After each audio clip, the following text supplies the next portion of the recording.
कभी ना कभी आपने भी सोचा होगा, मैं बुरा नहीं करता किसी का, फिर मेरे साथ ही ऐसा क्यों होता है? क्यों वो लोग जो झूठ बोलते हैं, दूसरों को नीचा दिखाते हैं, वो ऊपर जा रहे हैं, और जो सच्चे हैं वो बार बार हार रहे हैं? देखो, ये सवाल बहुत गहरा है, क्योंकि जब ज़िंदगी बार बार हमें छोड़ देती है तब दिमाग ये मानने लगता है शायद अच्छाई का कोई मतलब ही नहीं, और वहीं से शुरू होती है सबसे बड़ी गलती। अब समझो, ज़िंदगी में अच्छाई और नतीजा, ये दो हमेशा एक साथ नहीं चलते। कृष्ण ने गीता में साफ कहा था, कर्मण्येवाधिकारस्ते मा फलेषु कदाचन। मतलब तेरा अधिकार सिर्फ कर्म पर है, फल पर नहीं। अब इसका असली मतलब क्या है? देखो, जब हम अच्छा काम करते हैं और उम्मीद करते हैं कि दुनिया ताली बजाएगी, वही जगह सबसे ज़्यादा दुख देती है। क्योंकि सच्चाई ये है, इस दुनिया में ताली नहीं मिलती हर बार, कभी कभी पत्थर मिलते हैं। लेकिन ध्यान देना, जब पत्थर पड़ते हैं ना, वहीं से आत्मा मजबूत होती है। वो जो दूसरों को गिराकर जीत रहे हैं, वो असल में अंदर से डरते हैं। उनका सुख ऊपर ऊपर है, पर जो आदमी अच्छाई में टिक जाता है वो अंदर से आज़ाद हो जाता है। थोड़ा सोचो, अर्जुन भी यही सोच रहा था युद्ध में। वो कह रहा था, कृष्ण, मैं अपने ही लोगों से क्यों लड़ूं? गलत तो मैं ही लगूंगा। वो हार मानने को तैयार था, क्योंकि उसका दिल अच्छा था। पर कृष्ण ने कहा, धर्म युद्ध से भागना भी अधर्म है। मतलब अच्छाई का मतलब ये नहीं कि तुम चुप रहो, कुछ मत करो।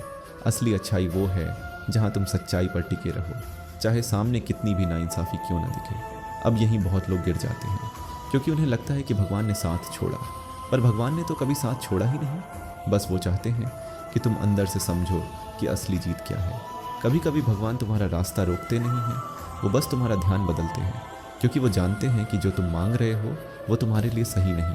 और तब जो दर्द मिलता है वो पनिशमेंट नहीं, प्रोटेक्शन होती है। सोचो, जब किसी ने तुम्हारे साथ बुरा किया और तुमने जवाब में बुरा नहीं किया, वो पल छोटा नहीं है। वो पल दिखाता है कि तुम में कितना दम है, क्योंकि बुरा इंसान गुस्से में कुछ भी कर सकता है, पर अच्छा इंसान वही है जो सब देख कर भी शांत रहता है। लेकिन बेवकूफ़ नहीं, समझदार। कृष्ण ने गीता में कहा था, समत्वम योग उच्यते। मतलब जो हर हाल में शांत रहता है वही असली योगी है। अब ये शांत का मतलब ये नहीं कि सब सहो, मतलब है किसी भी हालत में अपने मन को टूटने मत दो, क्योंकि जब मन नहीं टूटता तब इंसान हार कर भी जीतता है। देखो, दुनिया में दो तरह के लोग हैं, एक वो जो तुरंत फल चाहते हैं, और दूसरे वो जो रास्ते पर भरोसा रखते हैं। पहले वाले चमकते हैं जल्दी, लेकिन बुझ भी जल्दी जाते हैं। दूसरे वाले धीरे चलते हैं, लेकिन जब चमकते हैं ना, तो सदियों तक नाम रहता है। तो अगर आज तुम्हें लगता है कि तुम्हारे साथ नाइंसाफ़ी हो रही है, तो थोड़ा रुक कर सोचो, शायद कृष्ण तुम्हें अंदर से गढ़ रहे हैं, क्योंकि जिनसे वो बड़ा काम करवाना चाहते हैं उन्हें पहले वो बड़ा सहन करवाते हैं। और सच कहूँ, अच्छे लोग हारते नहीं हैं, वो बस थोड़ा देर से जीतते हैं, क्योंकि उनकी लड़ाई बाहरी नहीं, अंदर की होती है। तो जब अगली बार लगे कि भगवान सुन नहीं रहे, बस एक बात याद रखना, वो चुप हैं क्योंकि वो तुम्हें सीखने दे रहे हैं। वो तब तक कुछ नहीं बोलते जब तक तुम खुद अपने अंदर से जवाब नहीं ढूंढ लेते। और जब वो जवाब आ जाता है ना, तब सब कुछ साफ दिखने लगता है। तब समझ आता है कि नाइंसाफ़ी सिर्फ बाहरी खेल था, अंदर तो भगवान हर पल तुम्हारे साथ थे। तो हाँ, दुनिया कभी कभी गलत लगती है, पर विश्वास रखो, अच्छाई बेकार नहीं जाती, वो लौटती है, बस वक्त अलग होता है।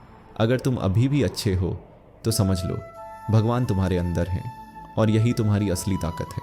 आपके हिसाब से अच्छाई की सबसे बड़ी परीक्षा क्या होती है? नीचे कमेंट में बताइए, क्योंकि हर किसी की कहानी में एक अर्जुन छिपा है। जय श्री कृष्ण।